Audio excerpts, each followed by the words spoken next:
저는 경기도에 살고 있는 30대 중반의 여자입니다. 길지 않았던 결혼 생활을 하면서 느꼈던 많은 감정들을 털어놓기 위해 용기를 내어 사연을 보내게 되었고 다들 잘 들어주시고 공감을 많이 해주셨으면 좋겠네요. 저는 학생 때부터 그다지 공부를 잘하는 학생은 아니었습니다. 그래도 누구보다 즐거운 학창 시절을 보냈고 고3이 되어서야 이래도 되나 싶어 겨우 공부를 하겠다고 마음을 먹게 되었죠. 당연히 수능은 완전 말아먹었고 재수 끝에 대학에 뒤늦게 입학할 수 있었습니다. 그리고 그렇게 들어간 대학에서 매일같이 저랑 붙어 다니던 친구가 하나 있었는데 사귀는 사이는 아니었지만 주변에서는 다들 저희 두 사람이 한 세트라고 말을 할 정도로 밥도 같이 먹고 수업도 같이 듣던 단짝이었어요. 대학 당시에는 정말 사귀지는 않았고 서로가 서로에게 가장 친한 친구였었는데 대학 졸업할 당시에 제가 먼저 괜찮은 회사에 들어갈 수가 있었습니다. 부모님도 제 주변 지인들도 정말 진심으로 다들 축하해 주셨고 저는 큰 산을 하나 넘게 되어 이제 행복할 일만 남은 줄 알았어요. 하지만 제 기쁨은 오래가지 못했습니다. 저와 함께 취업을 준비하던 다른 사람들은 다들 원하는 좋은 회사에 들어갔지만 가장 친했던 단짝이었던 그 친구만큼은 취업이 잘 풀리지 않아 처음 들어보는 중소기업으로 들어가게 되었습니다. 취업을 축하해줘야 하는 상황이었지만 친구들 중에 본인만 너무 작은 회사에 들어가는 바람에 아쉬워하는 친구를 보며 이러지도 저러지도 못하고 있었죠.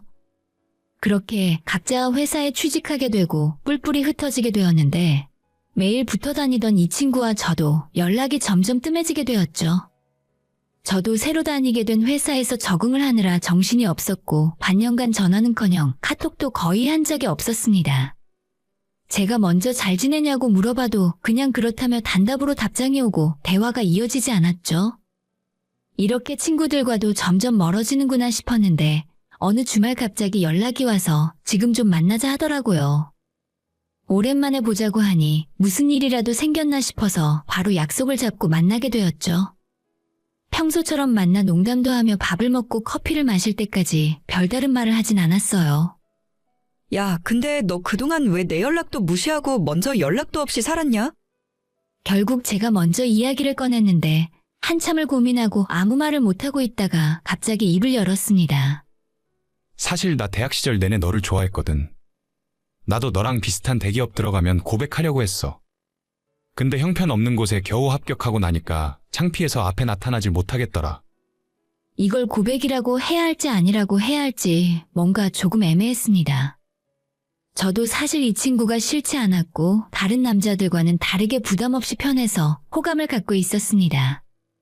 그날 이후 친구가 아닌 이성으로서 몇 번의 만남을 더 가졌고 서로의 마음을 확인하게 된 후로 연인으로 발전할 수 있었어요.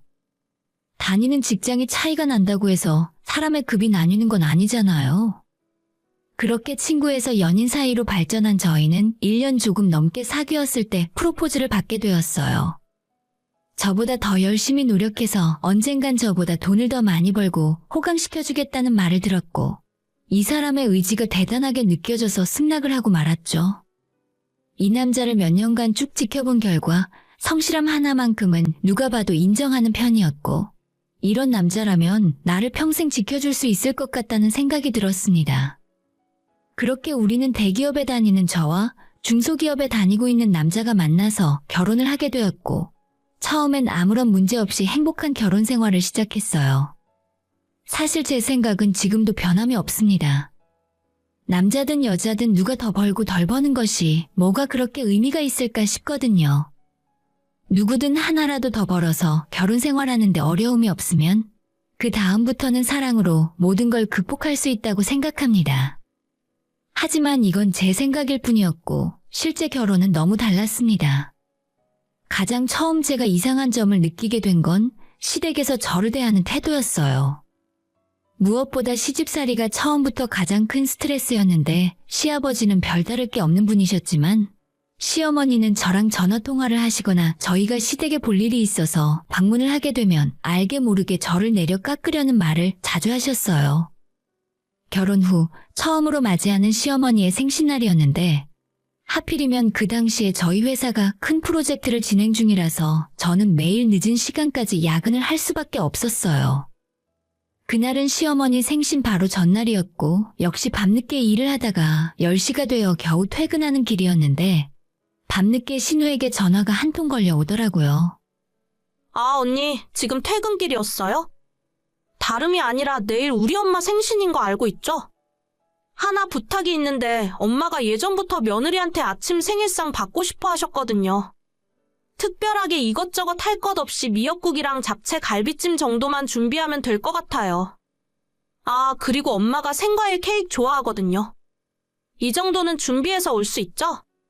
네? 제가 지금 방금 퇴근했는데 몇 시까지 가면 되나요? 엄마는 항상 아침을 8시에 드시거든요. 그럼 나 언니만 믿고 있을게요. 제가 야근하고 밤늦게 퇴근하는 걸 뻔히 알면서 다음날 아침 8시까지 어머님 생신상을 차리라는 전화를 받고 어이가 없어 헛웃음이 나더라고요. 집에 도착하면 밤 11시였는데 미역국이야 그렇다 쳐도 갈비찜에 잡채는 그 시간에 어딜 가서 재료를 사고 준비를 해야 할지 감도 오지 않더라고요.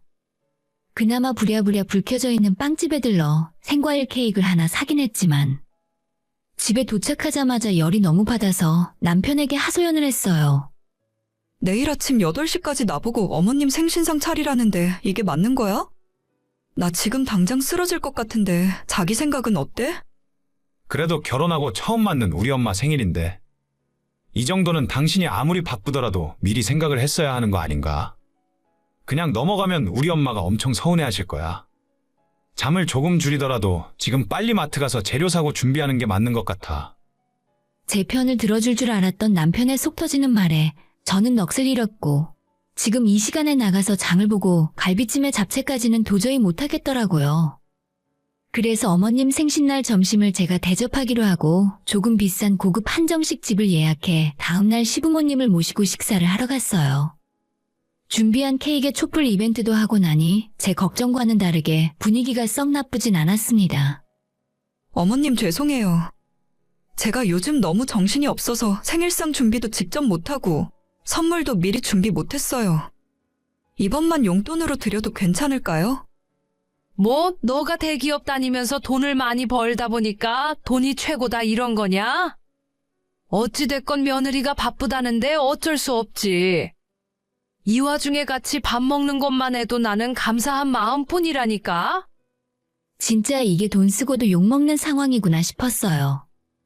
방금 전까지 분위기가 괜찮다 생각했는데 제가 준비한 용돈 봉투를 꺼내자마자 어머님 말씀에 칼이 들어있는 것 같더라고요.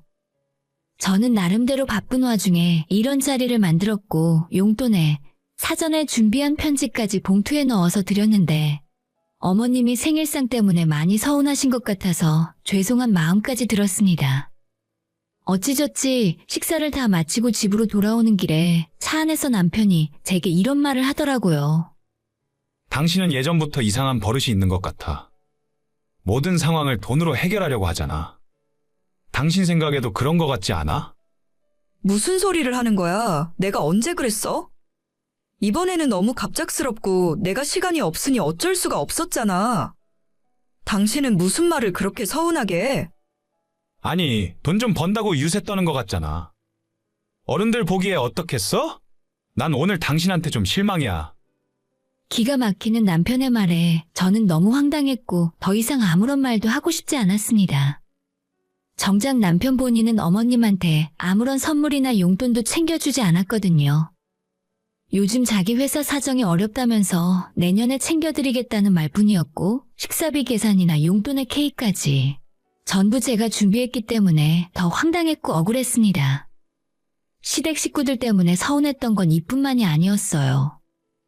신우이가 임신을 하게 되어 아이를 낳았고 신우는 어머님 댁으로 출근을 하듯이 거의 친정에 붙어 살았을 때였어요. 그때 어머님이 제게 전화를 걸어 주말마다 시댁으로 건너오라 하셨습니다. 이번 주말에 우리 집에 좀 놀러와. 왜는 무슨 왜야? 같이 밥이나 좀 먹자는 거지. 요즘 딸기철이니까 올 때 딸기나 좀 사오고 기왕 사는 김에 다른 과일도 적당히 알아서 사와. 매주 저한테 과일을 잔뜩 사오라 하셨는데 그 과일값만 해도 무시할 수 없는 수준이었어요. 남편은 자기 집에 가져가는 과일인데도 항상 저보고 계산을 하라 밀었고 과일값 계산을 어떻게든 안 하려고 눈치 보는 남편을 보며 오만정이 다 떨어지는 기분을 느끼게 되었습니다. 그렇게 시댁에 과일을 사들고 가면 고맙다고 대접이라도 받느냐 하면 그것도 전혀 아니었죠. 어머님 저희 왔어요. 아가씨는 집에 없네요. 어디 나갔어요? 너는 일찍 좀 오라니까 왜 이제야 왔니? 아이고, 나 죽네. 허리가 너무 아프다. 얘 좀 받아봐라. 너 잠깐 애 좀 보고 있어. 나 밖에 나가서 바람 좀 쐬고 올 테니까. 애 보기 싫은 신우는 진작에 애를 어머님께 맡기고 나가버렸고 어머님도 자기 손주 보기 싫으니까 저를 오라 해서 애를 맡기고 놀러 나가버리셨죠. 주말마다 저를 불러서 고작 이런 일이나 시키고 있으니 평일에 일하느라 고생을 하고 주말엔 제대로 쉬지도 못하고 불려다니니 고문이나 다름이 없었어요. 속 없는 남편은 집에서 애 보면서 푹 쉬면 되겠다며 옆에서 TV나 보고 핸드폰이나 보며 놀고 있더라고요. 어린 아이를 돌보는데 얼마나 손이 많이 가는데 그 집안 식구들은 전부 저한테 떠넘기고 나 몰라라 해버렸습니다. 여보, 어머님 언제 오신대? 아가씨라도 좀 빨리 오라고 하면 안 돼? 이게 벌써 몇 시간째야. 우리가 애를 볼 기회가 있는 것도 아닌데 당신이 경험 삼아 좀 더 해봐. 이럴 때 엄마랑 동생 한숨 돌리게 해주는 거지. 아니, 나도 주말에 쉬고 싶어. 매주 불러서 이게 뭐 하는 짓이야? 당신만 피곤해? 나도 피곤해. 다들 힘들게 사는데 왜 너는 너만 피곤한 것처럼 말하는 거야? 대기업 다닌다고 유세 떠는 것도 아니고. 진짜 벽이랑 이야기하는 것도 아니고 말을 하면 할수록 더 스트레스만 받았어요. 휴일에 뻔질나게 불러서 애를 봐달라고 하는데 남편도 중간에서 아무런 역할을 못하고 오히려 주말만 되면 빨리 자기 조카 보러 가자고 성화였어요. 물론 제가 도와줄 수도 있는데 이런 식으로 사람을 불러서 떠맡기듯 애를 맡겨놓고 가버리니 너무 서운하고 분한 감정이 쌓였습니다. 시집 오기 전에 호강시켜준다는 남편의 말과 다르게 어느새 남편은 저는 안중에 없고 자기 식구들만 챙기는 인간이 되어 있었습니다. 그렇다고 크게 싸우고 싶은 마음도 없어서 그냥 내가 참고 살다 보면 언젠간 적응하게 되겠지 하는 마음으로 사는 중이었어요. 요즘 시절에 명절 때문에 스트레스 받는 며느리가 많이 줄었다지만 저는 처음 맞는 명절을 앞두고 스트레스를 많이 받고 있었어요. 그래도 한 가지 좋은 점은 모든 팀원이 야근을 밥 먹듯 해서 성과를 낸 프로젝트 덕분에 명절을 앞두고 특별 상여금을 받게 되었고 생각보다 많은 금액에 기분이 내심 좋아졌습니다. 그런데 사건은 제가 받은 보너스 때문에 또 시작이 되었어요. 저는 나름대로 대기업에 다니고 있었고 남편은 작은 중소기업을 다니고 있었기 때문에 명절에 받는 보너스 차이가 안 그래도 상당했습니다. 그 와중에 저는 특별 상여금까지 받게 되니 그 차이는 더 벌어졌죠. 저는 기본 명절 보너스 300에 특별 상여금 500만 원을 더해 800만 원을 받았고 남편은 30만 원 받은 것이 전부였어요. 분명 이 사실을 알게 되면 남편의 기분이 좋지 않을 것 같다는 생각이 들었고 넉넉한 보너스를 받았음에도 눈치를 봐야 하는 제 자신이 한심하다는 생각까지 들었습니다.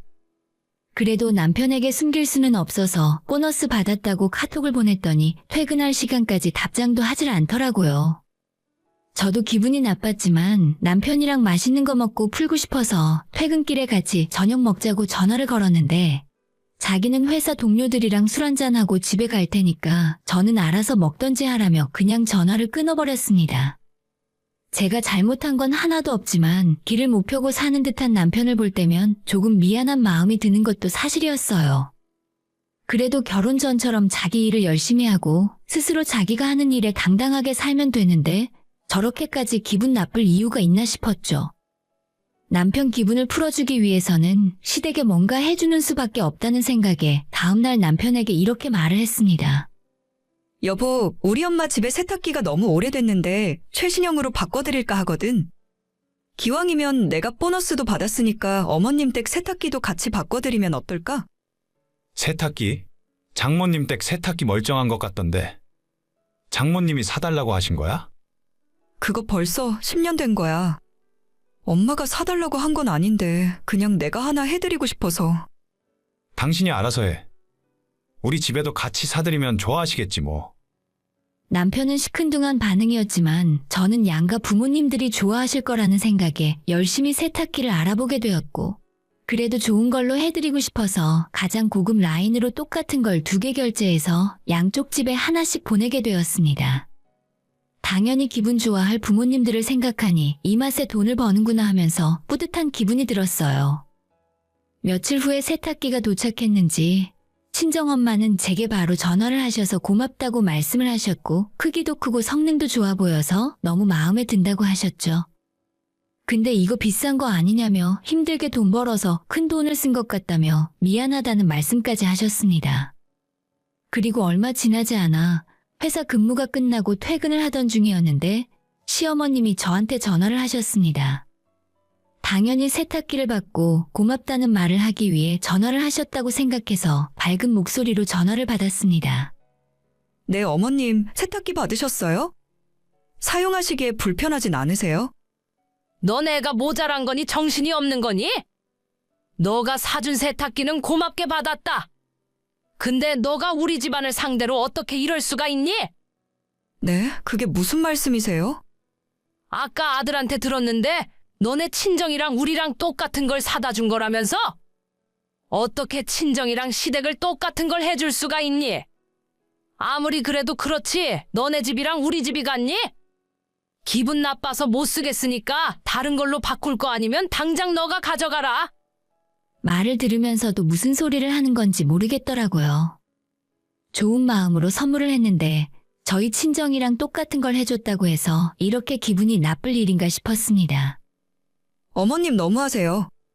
저는 그래도 친정엄마 세탁기 바꿔드리는 김에 어머님 생각나서 같이 바꿔드리고 싶었던 건데, 뭐가 싫어서 그러는 건지 정확하게 말씀을 해주세요. 그저 친정이랑 똑같은 걸 사드려서 이러시는 거예요? 그래, 막말로 솔직히 이야기를 해보자. 너가 내 아들보다 돈을 잘 벌면 시댁을 좀 더 챙기고 신경 써야 하는 거 아니냐? 매사에 이런 식으로 하니까 내 아들이 기가 팍 죽어 사는 거야. 하다못해 세탁기는 똑같은 걸 사주더라도 건조기를 하나 같이 사주던가. 답답하다 답답해. 내가 너한테 언제까지 이런 걸 설명을 해줘야 하니? 전화를 끊고 아무리 생각을 해봐도 어머님 말씀에 동의를 할 수가 없었어요. 대체 뭐가 잘못된 건지도 모르겠고, 솔직히 말을 해서 제가 돈을 더 잘 벌면 시댁이 아니라 친정에 더 해주고 싶은 게 여자의 마음 아니겠어요? 남편부터 시작해서 어머님까지 그냥 자격지심 때문에 헛소리를 하는 거라고밖에 느껴지지 않았죠. 집에 돌아와 남편에게 당신도 똑같이 그런 생각이냐고 물었고, 남편은 답답하다는 듯 한숨을 푹 쉬고 이렇게 말을 했습니다. 당신은 그게 문제야. 우리 엄마는 당신 생각해서 하는 말이잖아. 내가 말은 안 했어도 그동안 얼마나 참고 살았는 줄 알아? 여자가 남자보다 돈을 더 많이 벌면 그만큼 신경을 써야지. 남편이 설명하는 말이 무슨 말인지는 알겠지만 이게 이렇게까지 제가 욕을 먹을 일인지는 여전히 모르겠더라고요.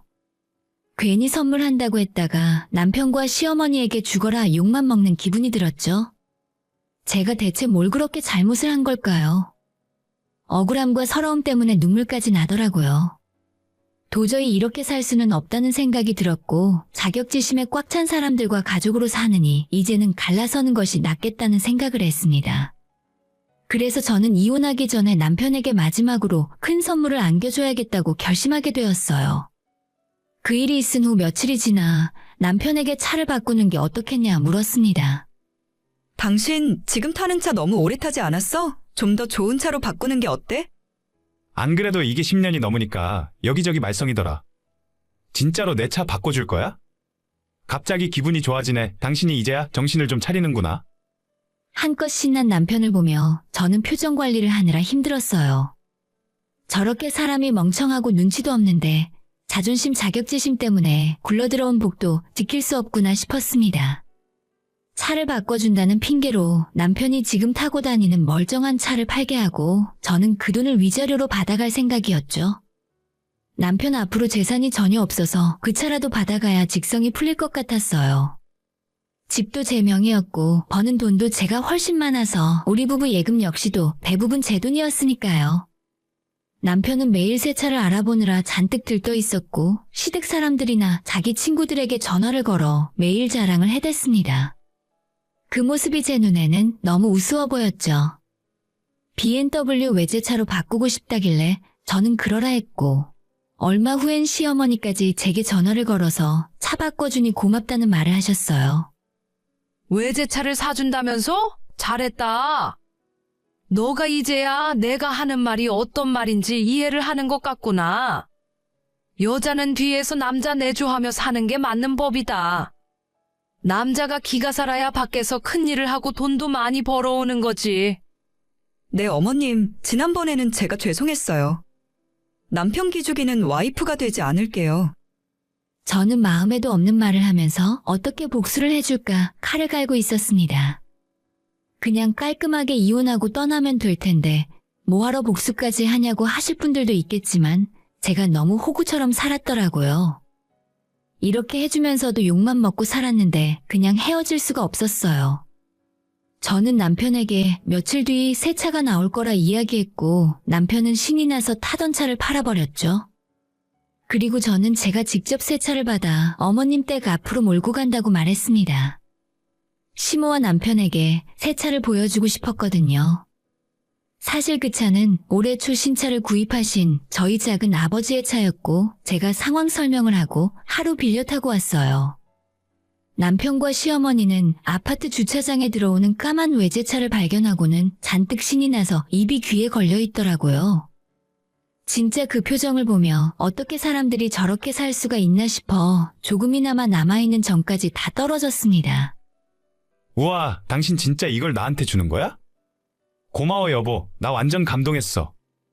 이게 그렇게 비싼 거냐? 외제차라 그런지 때깔도 좋고 진짜 폼이 나긴 난다. 우리 아들이 타고 다니면 정말 잘 어울리겠네.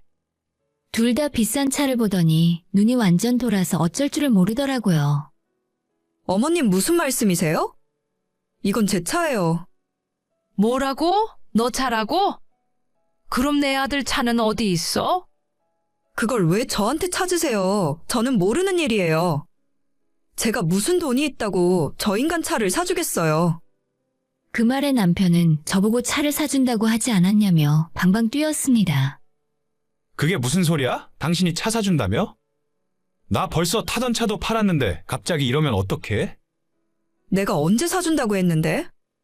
난 그냥 내 차 바꾼다고 했지. 당신이 뭔가 오해했나 보네. 아, 맞다. 어머님까지 이 자리에 있으니까 지금 이야기하는 게 낫겠다. 나 당신이랑 이혼할 거야. 지금까지 시댁에 할 만큼 한 것 같고 더는 이렇게 못 살겠다. 당신 차 판 돈 1,000만 원은 위자료 청구할 거니까 딴 데 쓰지 말고 잘 챙겨놔. 그 말을 하고 다시 차에 타서 돌아서는데 밖에서 난리가 나더라고요. 저보고 미쳤냐며 완전 사기꾼이나 마찬가지랍니다. 뭐라고 하던지 말던지 저는 그 자리를 떠버렸고 남편에겐 따로 전화해서 내 집에서 짐 빼고 빨리 나가라고 해버렸죠. 제가 여태까지 시댁에 해온 것이 있고 그동안 괴롭힘 당했던 것들까지 다 합쳐서 위자료 1,000만 원을 청구했고 동의하지 않으면 무조건 변호사 선임해 소송까지 갈 거라고 말을 했더니 남편도 어쩔 수 없이 협의 이혼에 동의했어요. 그렇게 저는 남편과의 이혼 절차를 끝냈고 이제는 다시 예전처럼 직장 생활을 하고 있어요. 신혼집에서 혼자 살까 하다가 아무래도 외로워서 그 집은 전세를 돌리고 지금은 친정부모님 댁에서 지내는 중입니다. 당분간은 다시 남자 만날 생각도 없고 우리 가족들만 챙기면서 살고 싶어요. 남의 돈으로 본인들 자존심 세우고 끝까지 자격지심만 부리던 인간들을 내치고 나니 속이 다 시원합니다. 오늘의 사연은 여기까지입니다. 구독과 좋아요, 알림 설정은 많은 힘이 됩니다. 다들 행복하시고 좋은 하루 되세요.